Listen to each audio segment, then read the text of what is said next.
Assalamualaikum warahmatullahi wabarakatuh. Kali ini kita akan belajar kimia modul 10 unit 2. Babnya adalah koloid. Sifat dari koloid dan pembuatan koloid. Langsung saja ke materi yang pertama. Sifat-sifat koloid. Sifat-sifat koloid yang pertama ada efek Tyndall, kemudian gerak Brown, elektroforesis, absorpsi, koagulasi, dialisi, koloid pelindung, dan koloid litofil dan liofob. Yang pertama, efek Tyndall. Efek Tyndall adalah efek penghamburan cahaya oleh partikel koloid. Efek Tyndall merupakan salah satu cara sederhana untuk mengetahui suatu dispersi itu merupakan koloid atau bukan. Gerak Brown, gerak zigzag atau gerak acak pada koloid. Semakin tinggi suhu, maka semakin cepat pula gerak Brown karena energi kinetik molekul medium pendispersi meningkat sehingga menghasilkan tumbukan yang lebih kuat. Gerak Brown merupakan salah satu faktor yang menstabilkan koloid. Karena bergerak terus-menerus, maka partikel koloid dapat mengimbangi gaya gravitasi sehingga tidak mengendap. Yang ketiga, elektroforesis. Elektroforesis peristiwa pergerakan partikel koloid yang bermuatan ke salah satu elektroda. Koloid bermuatan negatif akan bergerak ke anode, sedangkan koloid yang bermuatan positif bergerak ke katode.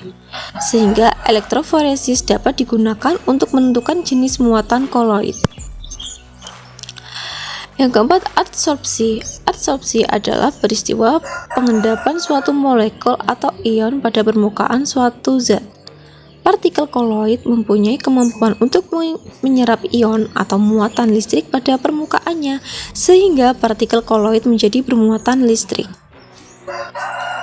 Suatu koloid mempunyai kemampuan mengabsorpsi ion-ion. Hal itu terjadi karena koloid tersebut mempunyai permukaan yang sangat luas. Contoh, Solvay dalam air mengabsorpsi ion positif, sehingga menjadi koloid bermuatan positif. Contoh dari adsorpsi, ada pemutihan gula pasir, kemudian pewarna serat, wol sutra atau kapas, penjernihan air, obat, alat pembersih atau biasa kita sebut dengan sabun. Koloid tanah liat mampu menyerap humus. Selanjutnya, koagulasi adalah penggumpalan koloid karena elektrolit yang muatannya berlawanan sehingga terbentuk endapan.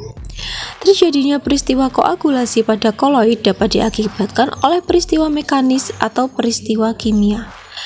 Misalnya pemanasan atau pendinginan.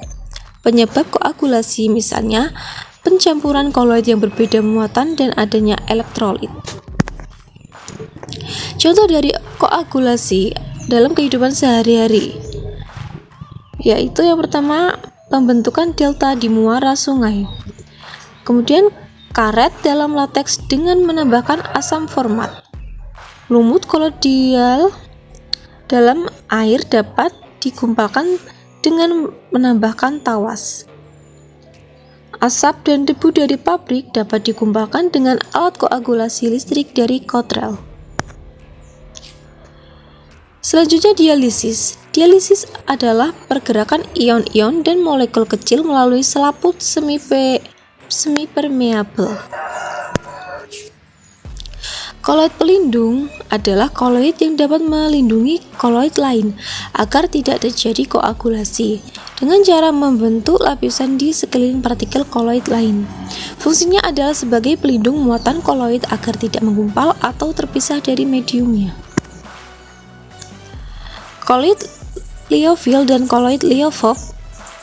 Kalau koloid liofil itu suka cairan, fase terdispersinya suka menarik medium pendispersinya, sedangkan koloid liofob tidak suka cairan, fase dispersinya tidak suka menarik medium pendispersinya.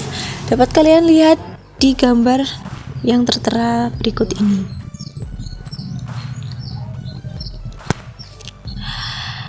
Kemudian perbedaan sol liofil dan sol liofob. Kalian lihat di tabel berikut ini.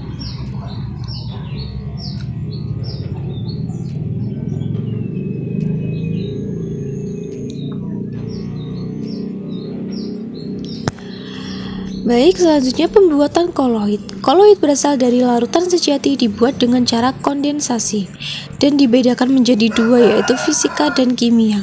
Sedangkan koloid yang berasal dari suspensi dibuat menjadi cara dispersi yang dilakukan dengan busur Breydig, mekanik, dan peptisasi. Kemudian cara fisikanya, pengembunan uap. Caranya pengembunan uap diterapkan pada pembuatan sol raksasa.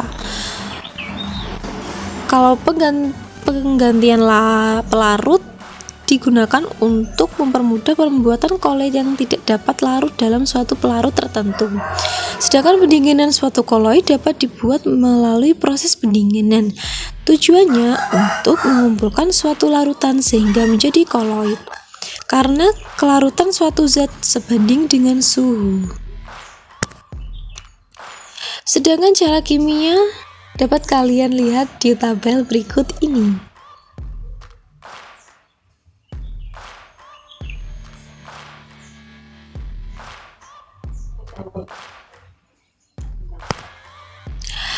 Selanjutnya cara dispersinya. Yang pertama ada busur Breydig.